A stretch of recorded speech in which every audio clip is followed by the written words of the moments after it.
Hello friends, मेरे YouTube channel पर आपका स्वागत है। और आज मैं आप लेकर आई हूँ नेक्स्ट टॉपिक वर्ब।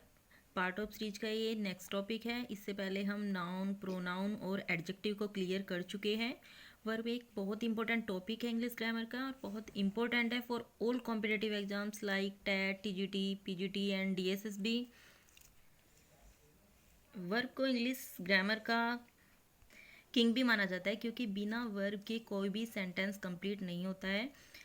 वर्ब एक ऐसा वर्ड है जो अपने आप में पूरा कंप्लीट है। वर्ब सबसे छोटा सेंटेंस जो बनता है वो वर्ब से ही बन जाता है, इसलिए वर्ब बहुत ही इंपॉर्टेंट है। और वर्ब टीजीटी के लिए तो बहुत ज़्यादा इंपॉर्टेंट है ही, अदर कॉम्पिटिटिव एग्जाम के लिए भी है।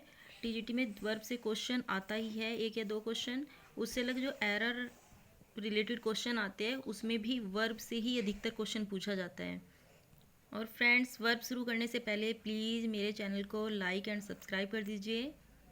और फ्रेंड्स, आई प्रॉमिस यू, इस वीडियो को देखने के बाद आप वर्ब को कभी भी नहीं भूलने वाले हो और वर्ब तुम्हारा पूरी तरह से क्लियर हो जाएगा। सबसे पहले वर्ब की डेफिनेशन देख लेते हैं। A verb is a word that shows an action और स्टेट। वर्ब एक ऐसा वर्ड है जो किसी एक्शन के बारे में बताता है या फिर कोई स्टेट, कोई सिचुएशन बताता है। वर्ब किसी भी सेंटेंस में एक्शन दिखाता है कि उसमें एक्शन क्या हो रहा है, या फिर स्टेट दिखाता है कि क्या स्टेट है, क्या सिचुएशन है सेंटेंस में। फ्रेंड्स, इसे हम एग्जाम्पल में क्लियर करते हैं। फर्स्ट है ही ड्रिंक्स द मिल्क, वह दूध पीता है। इससे क्या पता चले, ड्रिंक्स जो है वो एक्शन है, इसमें एक्शन हो रहा है, ड्रिंक कर रहा है वो। सेकेंड एग्जाम्पल है यू लुक ब्यूटीफुल, तुम सुंदर दिखाई दे रही हो। लुक, यहाँ पे लुक क्या है, एक स्टेट है, एक सिचुएशन है। तो जहाँ पर भी एक्शन या सिचुएशन की बात आती है वो हमारी वर्ब होती है। अब हम वर्ब को देखते हैं कि वर्ब कौन कौन सी होती है। एक होती है एक्शन वर्ब्स और दूसरी स्टेट वर्ब। अभी अभी हमने पढ़ा एक्शन और स्टेट, जिसमें दिखाते हैं वही वर्ब होती है। तो हम देखते हैं एक्शन वर्ब क्या है और स्टेट वर्ब क्या है। Action verb, it shows physical action. इसमें क्या है, फिजिकल एक्शन दिखाई देता है कि फिजिकल एक्शन हो रहा है सेंटेंस में। और स्टेट वर्ब में वेयर इज नो एक्शन, यहाँ पर कोई फिजिकल एक्शन नहीं होता है। एग्जाम्पल देखते हैं फिजिकल एक्शन में। आई गो टू स्कूल, मैं स्कूल जाता हूँ, वह स्कूल जा रहा है, चलकर जा रहा है। तो ये क्या है, गो फिजिकल एक्शन इसमें हो रहा है, ये एक्शन वर्ब है हमारी। सेकंड है ही बोट अ पेन, उसने एक पेन खरीदा। तो उसने एक पेन खरीदा है, एक्शन हुआ है पेन खरीदने में, बोट। बोट हमारी एक्शन वर्ब है। Third, she plays the game, वह गेम खेलती है। तो प्लेज क्या है, प्लेज में भी एक्शन है। नेक्स्ट, शी कुक्स फूड, वह खाना पकाती है। कुक्स, कुक्स में भी एक्शन हो रहा है। तो जो जितने भी वर्ब्स है वो सब एक्शन वर्ब है क्योंकि इसमें फिजिकल एक्शन हो रहा है। अब हम देखते हैं स्टेट वर्ब क्या होती है, जिसमें कोई एक्शन नहीं होता। Example, Sita was tired, Sita थकी हुई थी। तो इसमें कोई फिजिकल एक्शन नहीं है, कोई मूवमेंट नहीं हो रहा है। सीता वाज टायर्ड, सीता थकी हुई थी, वो थकी है, इसमें सिचुएशन दिखाई गई है। सेकंड है I need a new pen, मुझे एक नए पेन की ज़रूरत है। कोई फिजिकल एक्शन नहीं है। नीड, नीड क्या है हमारी, स्टेट वर्ब है। ही सीम्स हैप्पी, वह खुश दिखाई देता है। सीम्स भी स्टेट वर्ब है क्योंकि इसमें भी कोई एक्शन नहीं है। आई लाइक हिम, मैं उसे पसंद करता हूँ, इसमें भी कोई फिजिकल एक्शन नहीं हो रहा है। तो जहाँ पर कोई फिजिकल एक्शन नहीं होता वो हमारी क्या होती है, स्टेट वर्ब। दोनों में डिफरेंस क्या है, एक्शन वर्ब जितनी भी है हम इसमें आईएनजी फॉर्म लगा सकते हैं, लेकिन स्टेट वर्ब में हम आईएनजी फॉर्म नहीं लगा सकते। फर्स्ट एग्जांपल था आई गो टू स्कूल, इसको हम आई एम गोइंग कर सकते हैं। ही बोट, इसको भी हम ही इज़ बाइंग कर सकते हैं। शी इज़ प्लेइंग कर सकते हैं। शी इज़ कुकिंग कर सकते हैं। लेकिन जो स्टेट वर्ब की फॉर्म है उसमें आईएनजी फॉर्म नहीं लगती है। सीता वॉज टायर्ड, टायरिंग नहीं होता। नीड भी स्टेट वर्ब है तो इसमें भी नीडिंग नहीं होता। सीमिंग नहीं होता। लाइकिंग नहीं होता। अगर लाइकिंग आता भी है, एरर में कई बार ये क्वेश्चन आ चुका है, आई एम लाइकिंग हिम, ये बिल्कुल रॉन्ग सेंटेंस है क्योंकि लाइक स्टेट वर्ब है और इसमें हम कभी भी आईएनजी का यूज नहीं करते। इसलिए दोनों में डिफरेंस है, एक्शन वर्ब में आईएनजी फॉर्म लगती है, स्टेट वर्ब में नहीं लगती है। फ्रेंड्स, अब हम देखते हैं टाइप्स ऑफ वर्ब्स, बहुत ही इम्पोर्टेंट है टाइप्स ऑफ वर्ब्स। देख लेते हैं। एक होती है हमारी हेल्पिंग वर्ब, जिसको हम ऑक्सिलरी वर्ब भी बोलते हैं। कोई भी नेम आ सकता है और कई बार पूछा जाता है ऑक्सिलरी वर्ब क्या होती है। और सेकंड होती है हमारी मेन वर्ब, जिसको हम लेक्सिकल वर्ब भी बोलते हैं। दोनों ही नाम इम्पोर्टेंट है, दोनों को ध्यान रखना है। मेन वर्ब को हम लेक्सिकल वर्ब के नाम से जानते हैं और हेल्पिंग वर्ब का दूसरा नाम है ऑक्सिलरी वर्ब। हेल्पिंग वर्ब क्या होती है? These help the main verb, जैसे कि नाम से ही लग रहा है हेल्पिंग वर्ब, ये हेल्प करती है मेन वर्ब की। हेल्पिंग वर्ब का काम होता है मेन वर्ब की हेल्प करना, और ये कभी भी अकेले यूज नहीं होती कि हेल्पिंग वर्ब पर ही सेंटेंस खत्म हो जाए। इसमें मेन वर्ब की हेल्प जरूर लेनी पड़ती है, मेन वर्ब के बिना ये अधूरी होती है।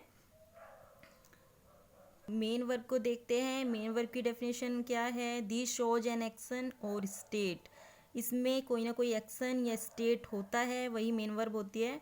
अब हम दोनों को देखते हैं, मेन वर्ब और हेल्पिंग वर्ब को ध्यान से। मेन वर्ब को भी टू पार्ट्स, हमने जो हेल्पिंग वर्ब सबसे पहले करते हैं, हेल्पिंग वर्ब को टू पार्ट में डिवाइड किया गया है। फर्स्ट प्राइमरी वर्ब और second modal verb. Primary verb हमारी कौन सी होती है? बी की जितने भी फॉर्म होती है, is, am, are, was, were, have, has, have, had, तीनों इसके पार्ट। डू, डज, डिड, तीनों। तो primary verb be, have, do, ये हमारी ऑक्सिलरी वर्ब भी कहलाती है। और दूसरी modal verb can, could, may, might, will, would, shall, should, must, ought to, need, dare, use to. तो जितनी भी primary be, have, do and modal verb जो होती है, वो सब हेल्पिंग वर्ब के ही अंदर आती है। मेन वर्ब को देखते हैं। मेन वर्ब जिसका दूसरा नाम है लेक्सिकल वर्ब, इसमें एक्शन ये स्टेट होता है और इसके भी टू पार्ट्स होते हैं, transitive, intransitive. Friends, very very important topic है। ट्रांजिटिव एंड इंट्रांजिटिव वर्ब कौन सी होती है? ट्रांजिटिव वर्ब जो होती है टेक्स एन ऑब्जेक्ट, वो तुरंत बाद एक ऑब्जेक्ट लेती है, इसमें एक डायरेक्ट ऑब्जेक्ट होता है। एंड इन ट्रांजिटिव वर्ब में does not take object, object नहीं होता, कोई डायरेक्ट ऑब्जेक्ट नहीं होता है। एग्जाम्पल में हम क्लियर करते हैं। वी गो टू स्कूल, हम स्कूल जाते हैं। द मैन सेल्स फ्रूट, आदमी फ्रूट्स बेचता है। इसमें क्या लगाकर भी हम ऑब्जेक्ट निकाल सकते हैं, क्या, क्यों।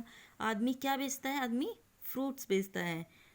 ही ब्रोक द ग्लास, उसने ग्लास तोड़ा, तो उसने क्या तोड़ा? उसने ग्लास तोड़ा। बिल्कुल वर्ब के तुरंत बाद डायरेक्ट ऑब्जेक्ट दिया है, इसलिए ये क्या है? हमारी ट्रांजिटिव वर्ब है, जिसमें वर्ब के बाद डायरेक्ट ऑब्जेक्ट होता है। फोर्थ एग्जाम्पल देखते हैं। The peon rang the bell, चपरासी ने घंटी बजाई। क्या बजाया? घंटी बजाई।